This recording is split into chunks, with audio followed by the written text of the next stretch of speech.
Muito bem, falando sobre a lição número 6, o encerramento da lição, temos que rever alguns pontos importantes que estudamos essa semana. A semana falou sobre a questão da motivação para a missão. Ninguém vai para uma missão se não estiver motivado. Por isso, na guerra, alguns soldados desertaram, fugiram, porque não estavam motivados para as conquistas, as vitórias ou mesmo as batalhas. Alguns ficaram com medo, outros ficaram assim preocupados com o que iria acontecer se eles não voltassem para casa.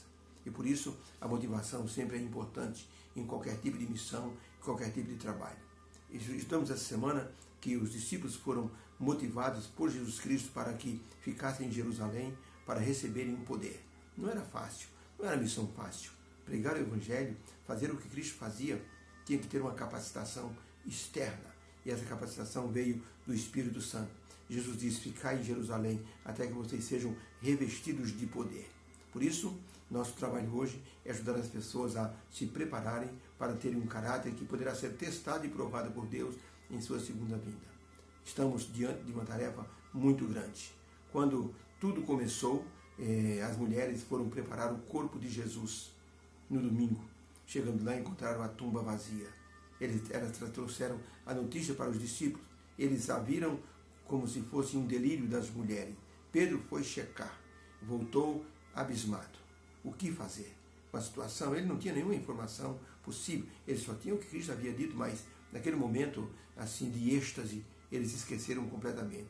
Foi preciso que Jesus aparecesse para eles e os motivasse e dissesse: sou eu mesmo, e mostrasse para eles o que ele havia dito de forma profética sobre a sua missão, morte e ressurreição. Na verdade, o que os discípulos fizeram mostra o quanto as pessoas vão crer ou descrer da mensagem da segunda vinda, da mensagem do terceiro anjo, falando sobre não receber o número da besta. Como você vai pregar para as pessoas falando sobre o número da besta, que significa um poder religioso que as pessoas estão envolvidas? Muitos não vão crer, muitos crerão. E a descrença dos discípulos, quando as mulheres falaram e quando o próprio Jesus falou para eles, mostra que muitos, mesmo dentro da igreja, não irão crer nas verdades finais do tempo do fim. Isso ficou evidenciado ali. Uma jovem muito bonita resolveu abandonar o seu trabalho para ir para a cidade onde seus pais moravam, a fim de evangelizá-los. Era uma moça muito linda.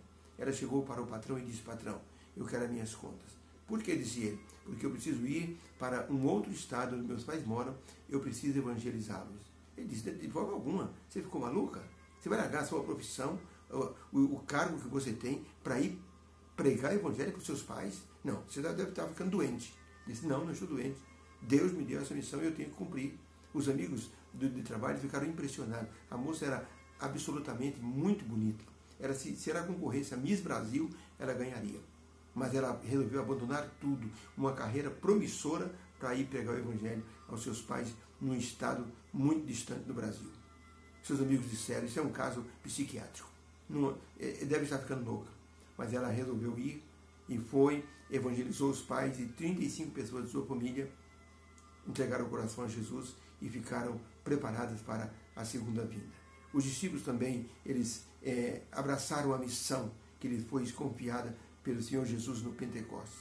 Eles foram dotados de um poder maravilhoso que os fez testemunhar em várias línguas da grandeza do amor de Deus e da salvação em Cristo Jesus. Eles aguardaram e foram ungidos pelo Espírito Santo.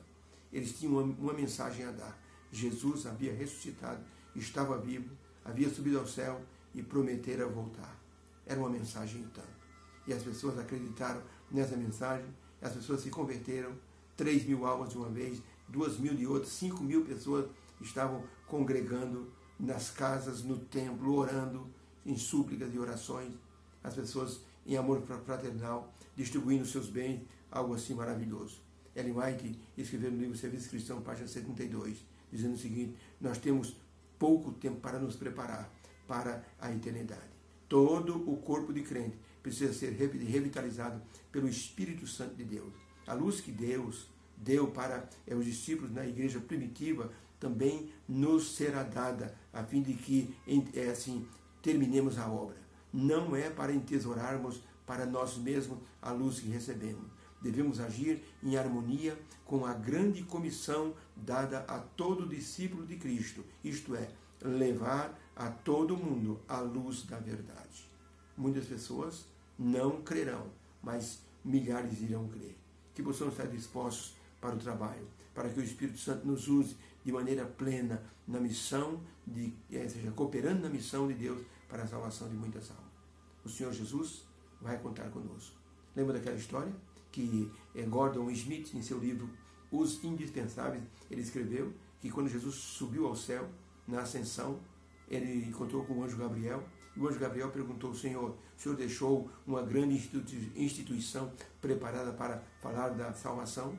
Jesus disse: não. O Senhor deixou pessoas capacitadas?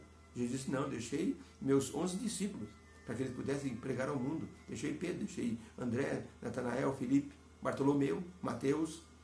E o anjo Gabriel disse: Senhor, e se esses homens desistirem do que o Senhor os encomendou? Eu acho que o Senhor deveria ter preparado melhor esses homens. Eles podem falhar. Pedro pode desistir. Jesus disse: eles não vão falhar, porque eles sabem que eu estou contando com eles. E com a capacitação do Espírito Santo, isso se tornou uma grande verdade. Os discípulos cumpriram a missão. Agora chegou a nossa vez.